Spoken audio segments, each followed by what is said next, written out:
I've just finished watching Gamescom. I know I was a little bit late because I was editing a video, so I watched it the next day. And I have to be honest, I was actually quite impressed with the show. I really enjoyed it. Maybe it's because I could fast forward a few things that I couldn't be bothered to watch that were quite long. But overall, I'm excited with the number of games that were shown. So we're going to run through nearly everything that was shown at Gamescom. And if anyone says they didn't really like it and they think it was terrible, well, your name is just Lean Bast Guy.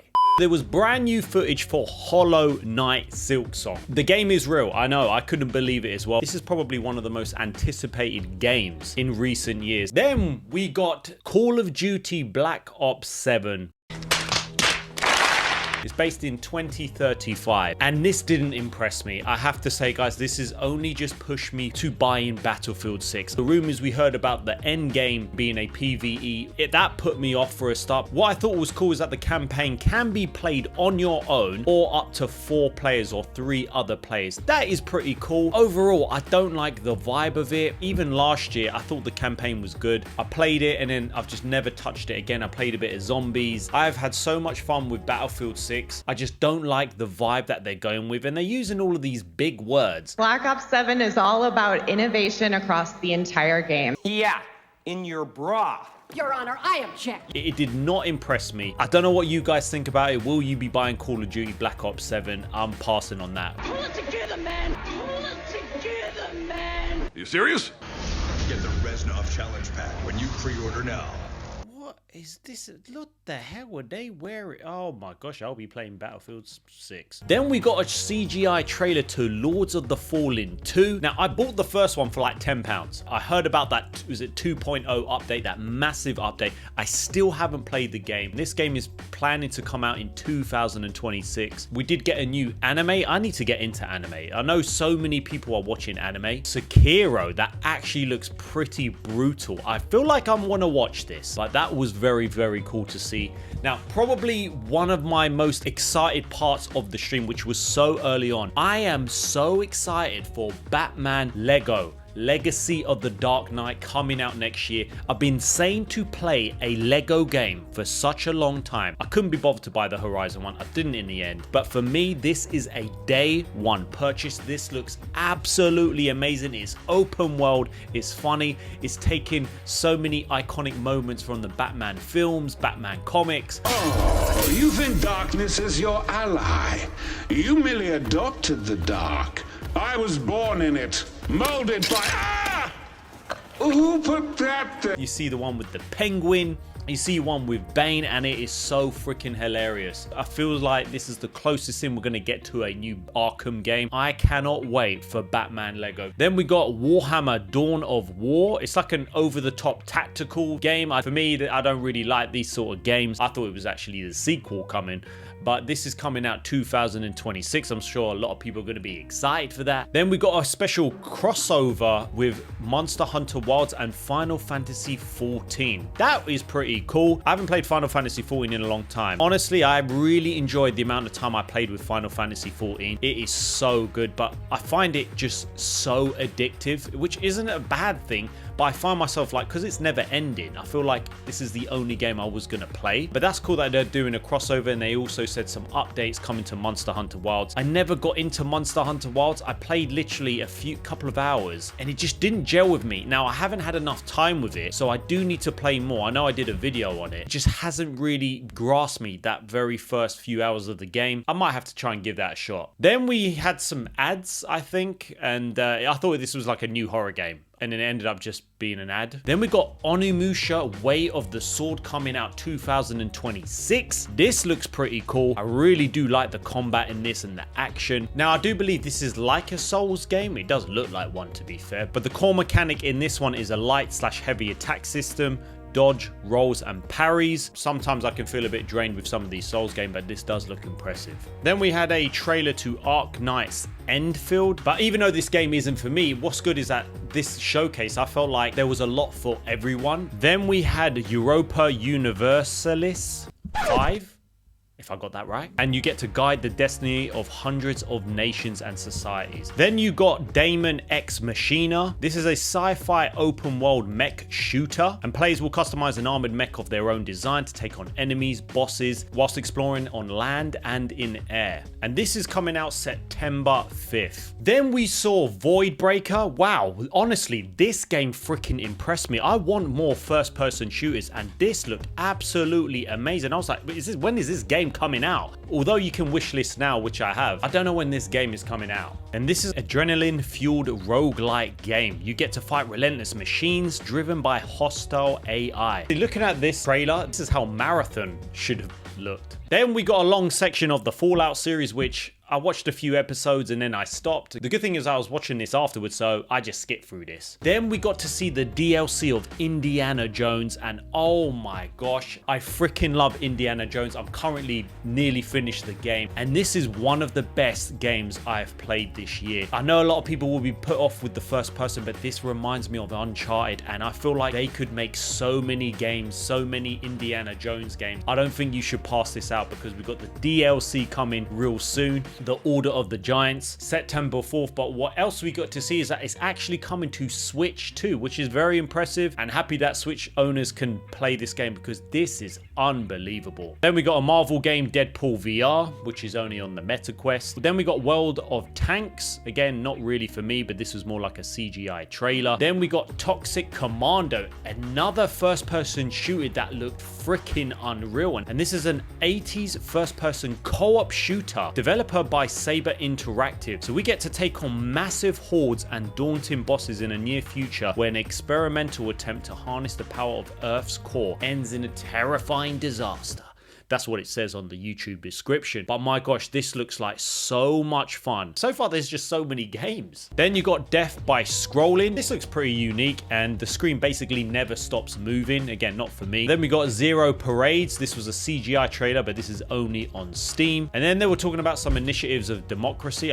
To be honest, I kind of forwarded this bit, so I don't actually know what they were talking about. Maybe someone in the comments can let me know. Then you got Neverness to Everness, a driving game that actually looks pretty fun. But what's really weird about this is that I thought, oh, this is a very cool racing game. And then all of a sudden, they went into like fighting. So I'm like, what is this game? Is it a driving game? Is it a fighting game? And then we had a trailer to Unbeatable. Don't actually know what this game's about, but this just felt like such a quick trailer. I felt like my eyes were going all freaking... It was just so freaking quick. I was just like, okay, cool. Then we had Honor of Kings. I'm not actually sure what this game's about, but this looked quite cool. Then we had like Fortnite and Squid Games collaboration. Listen, I just don't play Fortnite. I've tried to get into it. Then we had the performance for Claire Obscure Expedition 33. Wow, I actually watched this. This was unbelievable. Just hearing that music again was just so good. It just reminded me how freaking good Claire Obscure Expedition 33 is. And man, I can't wait to see what awards they win end of the year. Then we had Ninja Gaiden 4. This looks, wow, does this look freaking good. Now, I've never played any of the Ninja Gaiden game. I've got one of them abroad. I got the physical to, what one was that? I got the physical release to Ninja Gaiden 2. Again, never played it, but Ninja Gaiden 4. This looks like a game that is going to be super freaking hard. But honestly, I do need to get into these games, and this is coming out October 21st. Wow. Is this hard? I reckon this is going to be freaking hard.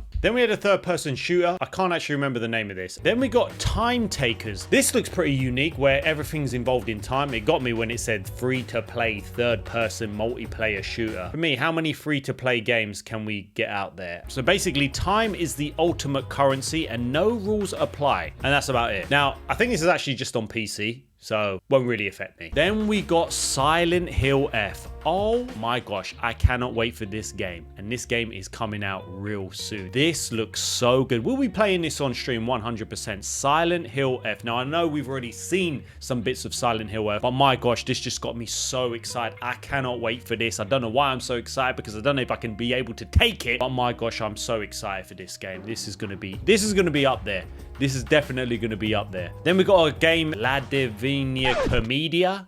something like that, Steam only. Then we got more footage for Kronos the New Dawn that's coming out September 5th, another horror game, and that's impressed me as well. So my gosh, the next couple of months there's just too many games coming out. That's why I need to get the platinum to Mafia. I need to complete Indiana Jones. I'll try and get the platinum. I need to try and get the platinum to Mafia, but there are so many games coming out. Then we got Outer Worlds 2. I actually got so impressed by that first trailer, but then when I heard the game was like £80, I know they've doubled back round, but I'm just like, nah, I'm good. I'll need to play the first one if I'm ever going to get into the second one. Then you got Inzwa Island Getaway. I think that's Steam only, August 20th. Then you got Fate Trigger, and I have to say some of the character models look pretty good as well.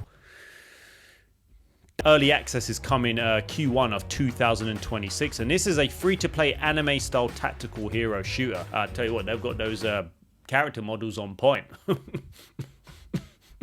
Then you had the 7 Deadly Sins, and this is an open world anime RPG, and this is where you get to play as Prince Tristan, and you will explore the vibrant and dangerous world of Britannia to restore the lands thrown into chaos by the crossings of time and space itself. Yeah, not sure this one is for me, but this looks pretty cool for a lot of people. Then we had Moonlighter 2. This is an action RPG sequel. If there are fans of the first one, get to prepare and step into a whole new world of mystery and danger. Then you got Vampire the Masquerade Bloodlines 2. Yeah, this looks pretty cool because this just looks so bloody with its melee combat, and you get to play as 2 characters in this game. Then you had Enshrouded Wake of the Water, which is coming out on Steam. Then you had Age of Empires November 4th, which is coming out on PS5. And then you got Kingdom Come Deliverance 2, another expansion, Legacy of the Forge, which there's going to be some new blacksmithing missions, new design features as well. I still haven't played the first DLC or expansion. I haven't got back to it since I completed it. Then you got Cult of the Lamb Woodhaven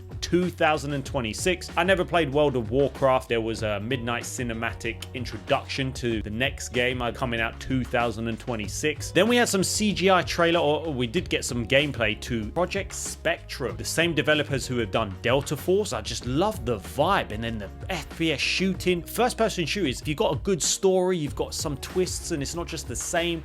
Man, first-person shooters used to be the one. Then you had Heat, which is basically about tanks. We got to see a bit more gameplay and also a bit more talking from flipping Ghost of Yotei. Oh my gosh, we actually heard some more words from Atsu. I'm getting a little bit more excited with this game. Obviously, I'll be more excited if it was Jin Sakai, but nevertheless, this game does look really well. Hopefully, I keep saying it because we haven't seen much talking apart from this one. We only saw a little bit. Hopefully, there's a good character story and a character arc to Atsu. But what else is cool is that they will be launching Legends as a free DLC in 2026. What I didn't like the way the wording here, I don't know about you, but back in the day when we bought games, there would be like a free online mode, or usually there'll be a free online mode. I hate the way, I get it, games are costing so much more, but they've also increased the prices of games nowadays. But then the way they say, oh, it's free to everyone who has Ghost of Yotei, don't make out that you're giving us free content when back in the day we would have got this for free anyway. And I know it was free in Ghost of Tsushima. I feel like the way they say it's like a free DLC. No, it's part of the game. Come on. It's like you increase the prices to £70 and then you just make out you're giving us a free DLC. If you try to charge for that, that would have been a joke. I just don't like the way they're going and the wording of these things, but cool. Then we got more freaking gameplay to Resident Evil Requiem. Oh my gosh. I'm so excited for Resident Evil Requiem. I love the Resident Evil games, the more recent ones. I haven't played a lot of the first ones. The vibe in this looks insane. This looks so scary. How the hell am I going to play this? We're going to do it. So we got to see more from Grace Ashcroft, and this is coming out February 27th. I'm glad it's next year. We need a break with the amount of games coming out. And then also we got an announcement from Game Science for Black Myth Zonki. Did I say that right? I apologize if I got that wrong. Just a CGI trailer. Wow, I think it's amazing that they're literally going to be working straight onto the next one. I heard there was going to be DLC or something for Black Myth Wukong. I don't know if that's the case now, but it's so cool that they've actually trademarked a lot of Black Myth names. So it's cool that they're probably just going to be making games in the future. Maybe it's all interconnected. Maybe it's just like Final Fantasy where there are just so many stories. I feel like I need to play Black Myth Wukong again. That was a very, very freaking tough game. I'm not gonna lie. That was so freaking tough. Good that they were here for a CGI trailer. I don't know what you think about Gamescom and this video. What games are you excited? Did you think it was terrible? Maybe it was even better for me because I could fast forward some of the stuff. Drop your thoughts in the comments and let me know. Well, let's take a look at the comment of the day from my previous video. Death Stranding 2 blew my mind. Shout out to the member Pete. Great video, still on my backlog, and I need to get some time off work so I can catch up on these games and not feel burnt out when playing and not enjoying those games. And shout out to Mark Thornton. I haven't played it, but admittedly you have piqued my interest. Great video as always, so thanks for your hard work. I don't have access to what is needed to have access to, so good luck to whoever wins the game. And yes, thank you for the comments. And yeah, Death Stranding 2 is a very long game. That's why you need to make sure if you do play it, it's the only game you really play. Because this video was quite quickly done, the winner of the Death Stranding 2 will be announced in my next proper video, which will be next week. So make sure you check that out. If you are the winner, make sure you have Discord or have access to Discord, and then I can sort out, because there's just no way I could get the video to get the game code over to you. I need to find out what country you're from too. I will see you soon. My gosh, Gamescom, games, damn, there's just so many. Yeah, things are expensive. Yeah, we'll talk about that in the stream as well. Flipping USA increasing the prices of the PS5. Ridiculous. Anyways, see ya.